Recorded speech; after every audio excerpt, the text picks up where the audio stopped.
Okay, good afternoon to those that are joining us. We'll wait a few minutes to let some people log on. Usually takes a minute or two before we get going, but I'll open up and confirm that you can see me and that you can hear everything. I don't know if there's a way on Facebook to send out, I think there must be, some sort of, hey, we're going live in 2 minutes kind of thing. Because I know a lot of people rely on the notification. Once I click the live button, they get something that tells them, hey, we're going to be live, and then they come on. In any event, I don't mind waiting a minute, saying hi to everybody, and then starting up afterwards. And today is basically answering some questions and talking about the election.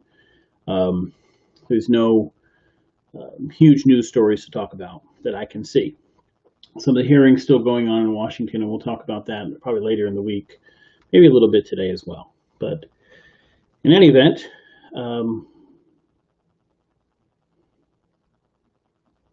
we'll just give it a second.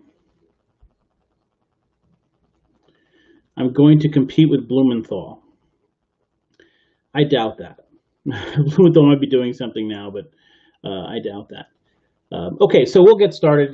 Good afternoon. I'm Steve Mazzacane. This is the Steve Mazzacane podcast.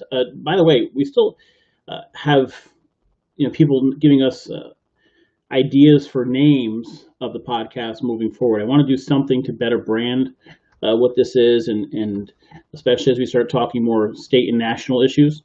I haven't done anything to market this statewide yet, but I want to. And so the support has been spectacular. The emails, people stopping me on a regular basis, I appreciate that. But we do need to find an overall concept that works statewide. And so one of the things I've been focusing on, what I'm trying to do, and it may not be the best business plan on the planet, is if we approach things in a reasonable, logical way, can that be something people want to hear?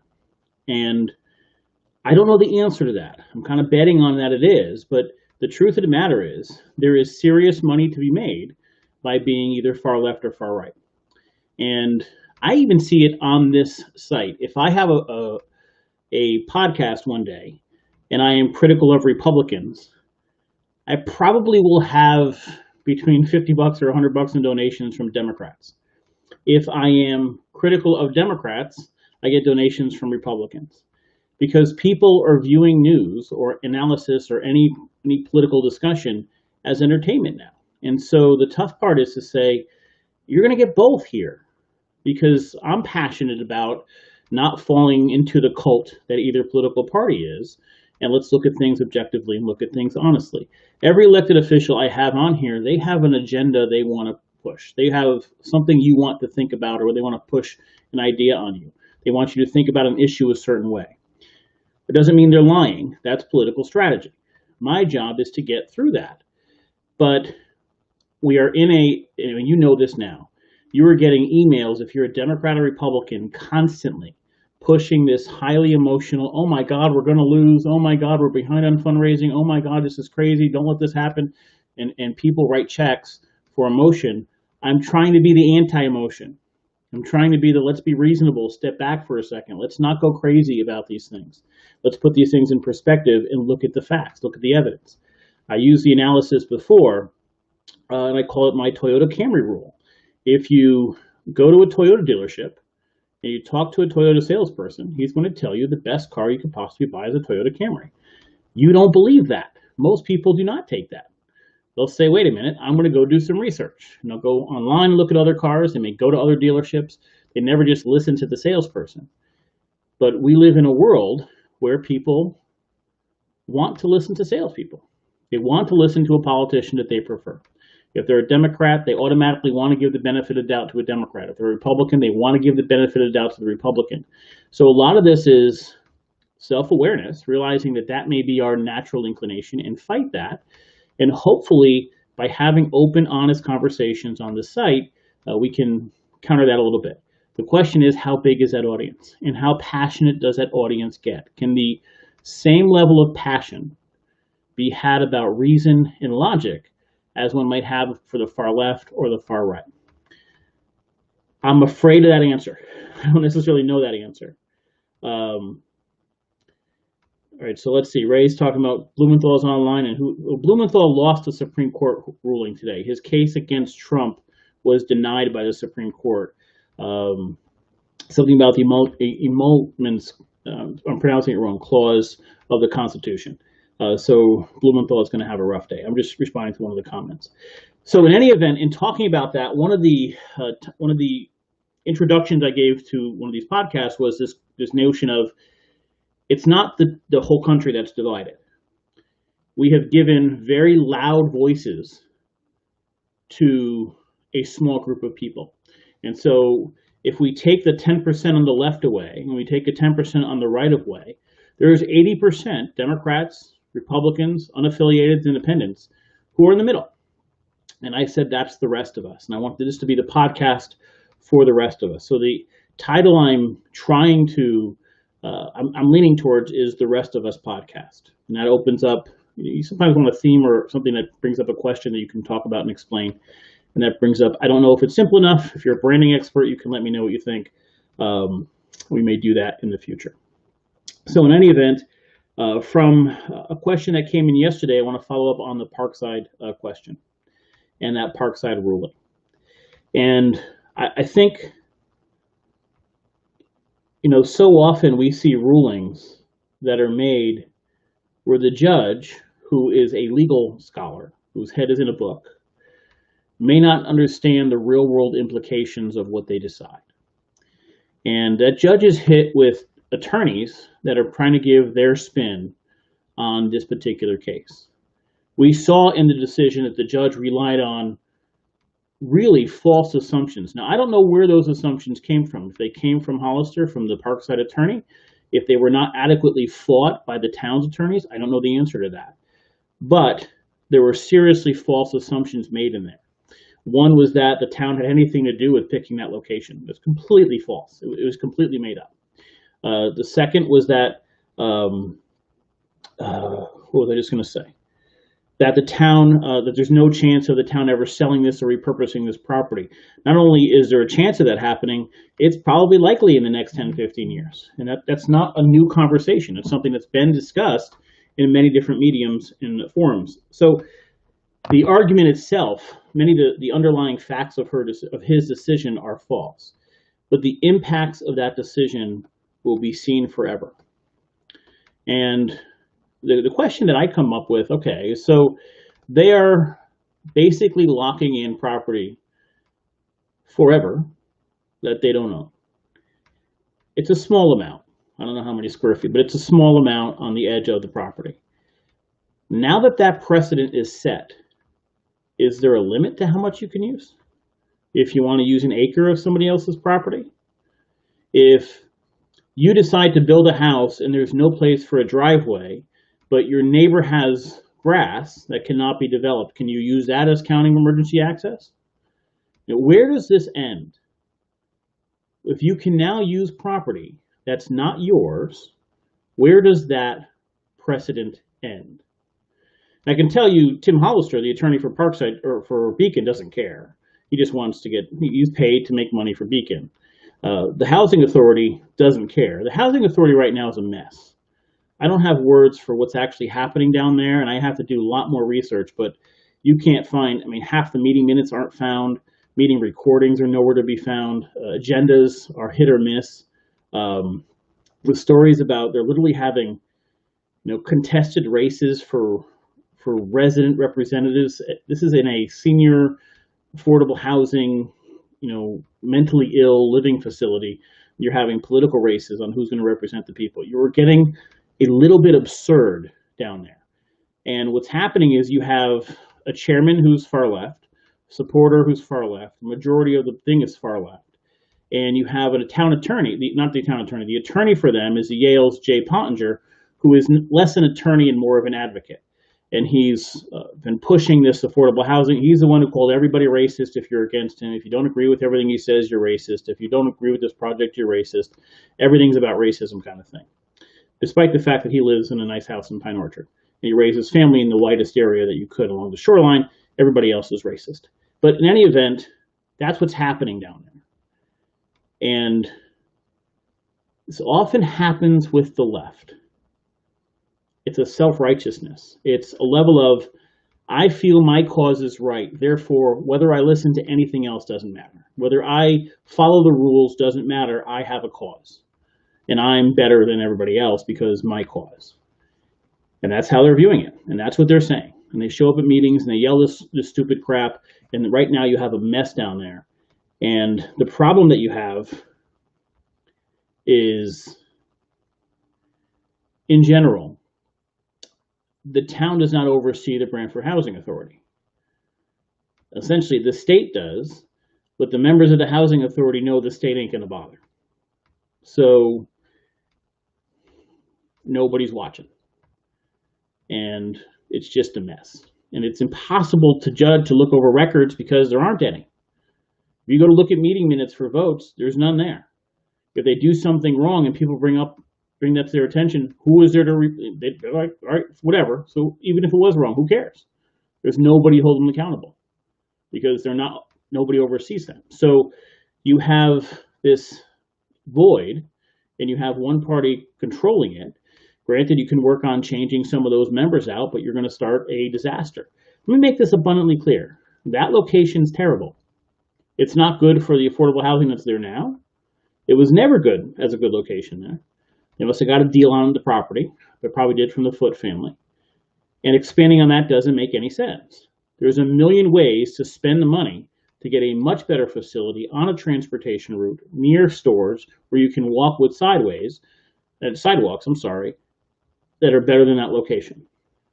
And this belief that if you don't want a 4-story building in the middle of Indian Neck, you're racist is nonsense. But they'll push that. And they will insult and call you names. And the people down there against the project kind of do the same thing. The problem is the people who are in charge are the ones in charge. And they're the ones acting like children. Question from Richard, not so sure your 10, 80% is accurate. It's not meant to be completely accurate. Here's what I know.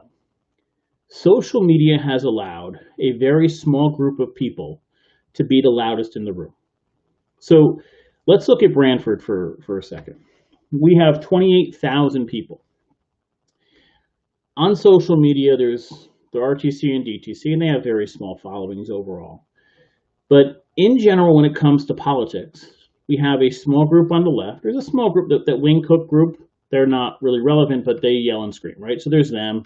They had a louder voice for a while. I think people, at some point, you just cry wolf so many times, nobody cares anymore. So there's that group.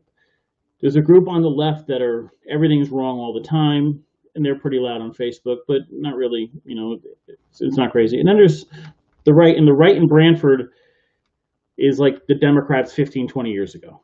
There's nothing really far right about them. So they dominate the political conversation in being a very small group of people.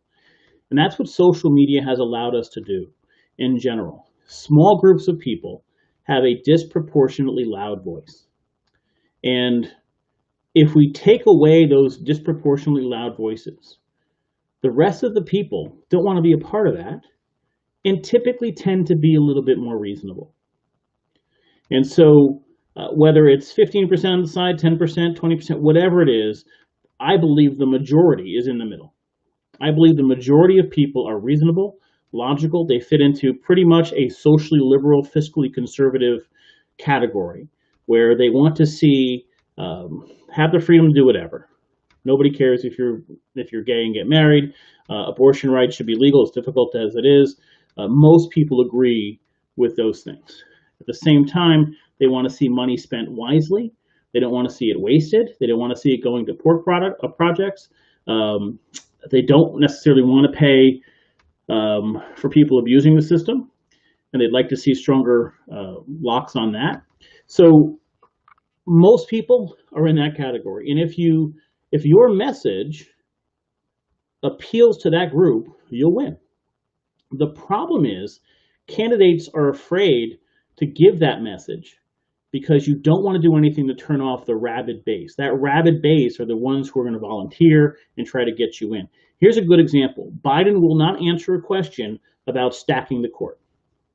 Right? He's asked almost every stop right now, will you stack the court? And that means if Biden gets in and they can eliminate the filibuster. So they get a majority in the Senate, they somehow manage to eliminate the filibuster. Can they then add seats to the Supreme Court, put liberal judges on it, and then take over the Supreme Court? Can you change the rules because you couldn't get it by the rules? Biden won't answer that question. Do I think Biden will do that? I do not. Do I think saying he won't do that would piss off a bunch of his base? Yeah. So he can't piss that group off. And almost every politician's in that tough spot. If you're a Republican, a lot of the press or the left will say, where are you on Trump? Republican may want nothing to do with Trump. But if you come out and say Trump's an idiot, you risk losing that base, the people who are going to volunteer for you, work for you the most. So you get stuck appealing to and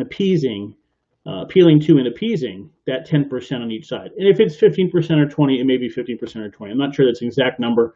I don't know how you would exactly count that, but that's my theory, that the rest of the people fall into that majority that doesn't want the crap, doesn't want the nonsense, would rather watch cat videos on social media than see political rants. So in any event, that's that. So, but back to Parkside, I don't know how to inject logic into this. And that's scary for me because usually there's some sort of plan, some sort of idea. You are controlled by an attorney who has an agenda, who is not giving legal advice based on honesty or reasonable, nothing. He has said things that are so absurd at town meetings that are just ridiculous. When they're running to racism, when you suddenly believe everything you say and do is right because you feel your cause is right, and that cause isn't right, but if you feel that way, then every time you're attacked, you're a martyr, and everything you say, anybody who's against you is a racist, and that's where we are right now. And it's hard to look at what's happening down there as logical or reasonable in any way, but because of the way it's set up, and they have nobody really over them that cares, it's one of those weird situations where there's nothing to do. What do you even try to fix? Who do you sue? The state? The housing authority has no money. And so what's happening on planning and zoning now is planning and zoning is saying, okay, let's start a process by which all new applications either add affordable housing to their projects or pay what's called money in lieu of. So instead of putting 3 or 4 or 5 units of affordable housing, they'll pay $50,000, $60,000, $100,000, maybe more to this town to form some sort of fund that we can use down the road for affordable housing. The problem becomes, okay, then at what point does that jack up the prices on homes? If you're a developer having to spend $100,000, $200,000, $300,000 for this fund in order to come in, then the price of all those units goes up. Does that make sense? And we're having this argument being made on properties now that are near the water. Is near the waterfront property really the best place for affordable housing? And if it's not the best place for affordable housing, how can you charge a fee in lieu of affordable housing if it was never a good place for affordable housing? So I get the attempt that the chairman of planning and zoning is trying to do, but it makes no sense in many regards. And you're holding up stuff. It's just crazy. So this affordable housing law is bad. It's bad. And somebody with a brain needs to do a job of saying, let's create a better plan. I think a voucher plan makes far more sense. If the federal government will give tax credits in $20 or $30 million, the amount of people that can get homes, and they're giving this out almost yearly, that can get vouchers for homes is extremely high. And the truth of the matter is that money can last for a long time. What makes that even better, a system like that would work, because the vouchers can change. So part of the problem you have now, and a lot of people who are on aid from the state will attest to this. Suppose you get food stamps, suppose you get rental assistance, suppose you get other aid from the state. You have to make an amount of money under those limits to keep getting that aid. And then it's basically all or nothing in many cases. So once you make more than $200 a week, you lose your food stamps. So at $199, food stamps for $100. At $201, no food stamps. That doesn't make sense. It makes more sense to say, all right, make $300 and we'll give you $50 in food stamps. Make $400, we'll give you $20 in food. To be more gradual, because we want to encourage people to work. If we were to do a voucher instead of the plan we have now, we can say to someone, okay, You starting out life, or you have a family and you want to get a house, that's great. You want to live in this unit, we'll give you $1,000 a month towards that $1,200 rent. So you pay $200. If your income increases, we won't take away the $1,000. We'll give you $800. We'll give you $600. We'll give you $400. And then when you're finally at zero, and because it's a voucher, you can stay in that same apartment. It doesn't need to be deed restricted. And that makes far more sense. What we need to do is get our elected officials to say, okay, let's make this proposal, then go to our inner city elected officials and say, we have a problem with your housing bill, but we have something to replace it with. So you ask me, go to the inner city who wants to move some of these families to other areas.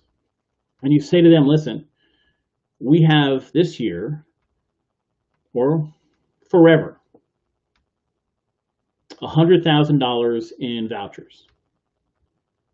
You show me families that qualify for housing, that make under a certain amount of money, and we will give out $100,000, on average, $1,000 a voucher, to 1,000 families, to 100 families, and they can move anywhere that fit the category with this voucher. And we'll keep paying the voucher as long as they stay under that income level. If they make a little bit more, we'll adjust the voucher. We won't get rid of the voucher, we'll adjust. We want to encourage you to keep making more money. We want to encourage you to work harder. And then if you suddenly have a drop, we'll give the voucher up again. But that makes far more sense. And by the way, then you're taking people from the inner city and not saying, hey, let's all go to this one area. Let's go to these 60 units in Indian Neck. You're saying, let's disperse throughout the entire county, throughout the entire state. People can go to Madison and Guilford and Brantford and East Haven and North Brantford and Cheshire and Durham. They can go to any of those places where you can find a rent. So instead of having a designated low-income area in one building, you disperse. And if they're going to give you $23 million to last, essentially, the thought process is this: the building lasts for 40 years, right? So you have a building for 40 years. If you're giving $23 million, you're doing this every year. Over 40 years, that works out to be what, $700,000 or something a year? If you started giving $700,000 a year for vouchers, you were helping 700 families from the inner city that needed help go out to Brantford and Guilford and Madison, to these other areas, and they got vouchers. That would far better address the problem than anything we're doing now, and certainly address the problem far better than 830G. What we need to have are elected officials that have balls, that say, I'm going to get a coalition together, I'm going to work on this problem, and I'm not just going to go to the inner city Democrats and say, we want to get rid of the housing law. We're going to say, we have something better. We're going to do what the Republicans nationally didn't do on health care. They want to take away Obamacare, take away Obamacare, take away Obamacare, take away Obamacare. We're going to have something better. We have nothing better. We have a couple piecemeal laws that don't make much sense. We have nothing better. There's ways to solve the problem. There's ideas that make sense. We need people with strength in the legislature to say, I'm going to lead on this. Very likely has to come from a Democrat, because Democrats are going to control the legislature. They control it today, they're going to control it after Election Day. And we'll pivot just a little bit there, because I want to talk about this police bill. Elizabeth Smith, Joe Biden told WKRC in Cincinnati on Monday night he is not a fan of court packing. Okay, I'm glad he finally said something. You've avoided it for a long time, but I'm glad you posted that. But you can see why they avoid those issues. They don't want to take a side. They don't want to impact those people on the bottom. So let me give you another example. Let's go to this police law for a second. We're going to talk about this because it's come up in our interview with Robin Comey. It's on every single Republican mailer known to man. It's being discussed quite a bit. When that passed, I didn't see any local politicians, any local Democrats put out any press releases praising that law. So usually if a big law passes, we're proud to support more insurance for people or pre-existing conditions or Ethan's law, or we're proud to, we saw none of that because they voted for it for their base, but they knew how controversial it was in many of the areas. They didn't want to cost votes. But here's the problem with that law. So I spoke to a few police officers in the last week who responded to the interview that I had with Robin Comey. Many of them said, you should have followed up and asked, you know, did you talk to somebody beforehand, or do you fully understand it? Basically, did you know what you were voting for? I'm going to argue Robin knew what she was voting for. I don't like this law. I would not have voted for it myself. I understand why they voted for it.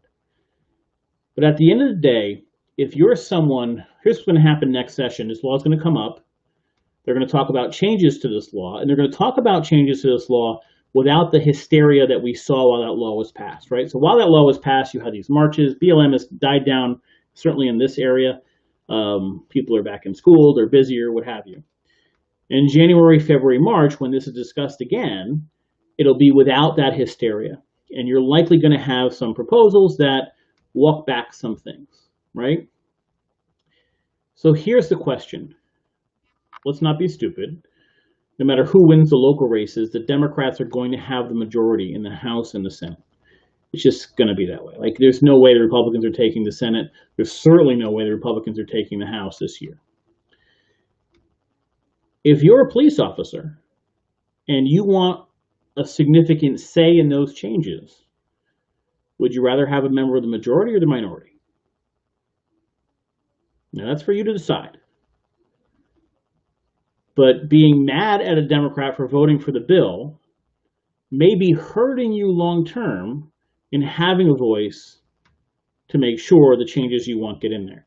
It's a convoluted way to have to look at things. You could either, I don't like the way they voted before, so I'm not voting for them now, and that makes sense. Many people, the point of voting for people is that you vote for people who vote the way you want them to. But understanding the issues that are going to happen coming forward, you probably have a better voice if someone in the majority is speaking for you. It's an interesting conundrum. And it's an interesting decision police officers have to make. The Republicans are running on this. I don't know that it has a lot of ground beyond the police community. I don't know that there's a lot of people voting thinking that law made us unsafe. There's things wrong with the law. I think everybody I've talked to has said they're open to making changes to the law, and they expect those changes to be discussed and made at the next session. I would not have voted for it, but I understand why Democrats did. And that's the nature, as Sean Scanlon said when we interviewed him, that's the nature of passing laws that are knee-jerk reactions to things. When we have, it has happened in Newtown.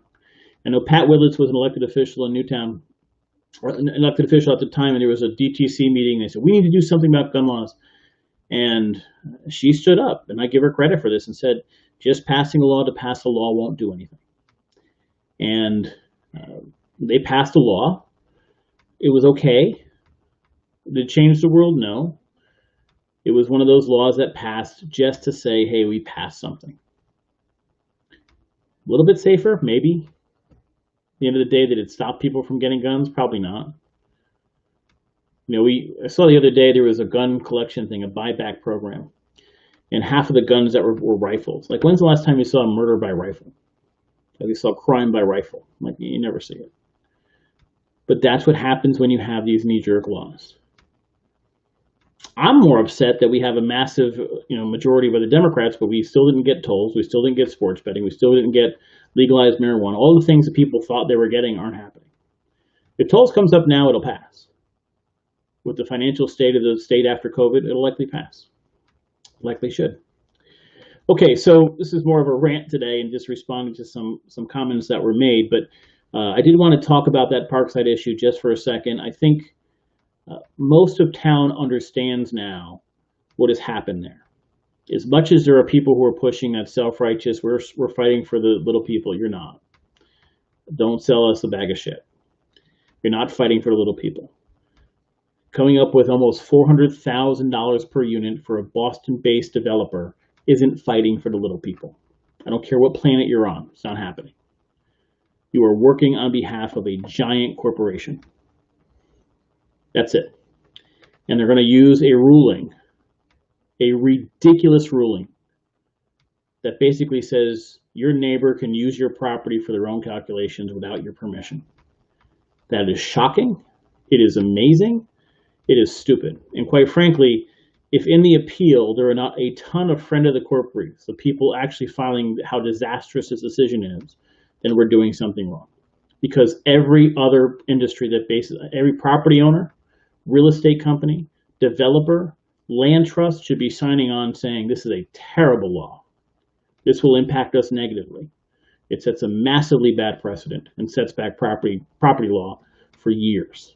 It's truly ridiculous. So that's that. Okay, tomorrow we'll be back on at 4. I will talk more about the national issues on the judge. You know, at the end of the day, you're elected for 4 years. I remember a conversation 4 years ago at Starbucks with a few friends of mine. They were fairly liberal friends, and I said, all that really matters in this election is the Supreme Court. And they said, oh, they hated Trump, and I didn't hate Trump. And I said, you know, the thing is, you will set back issues with major issues. You can set back things with major issues, major connotations for years if Trump ends up putting in 2 or 3 people in the Supreme Court. I don't think Trump is that conservative, but you gave power to Mitch McConnell. And it's not only the Supreme Court, hundreds of other judges have been appointed. And the worst possible nightmare for Democrats came true. What was Hillary doing in Arizona? The last week of the campaign, instead of being in the states you needed to be in, you thought you were going to run up the score in other states. And that's the difference. Don't look anywhere else if you're a Democrat. You kept putting up the same old names. And if you lose this election, the same thing is true. You kept putting up the same old names. Besides Obama, Hillary over and over, Biden over and over again. How many times are we going to hear Clinton and Biden? You had Bush twice. For some reason, these parties keep going back to the same names and then complaining when we get the same result.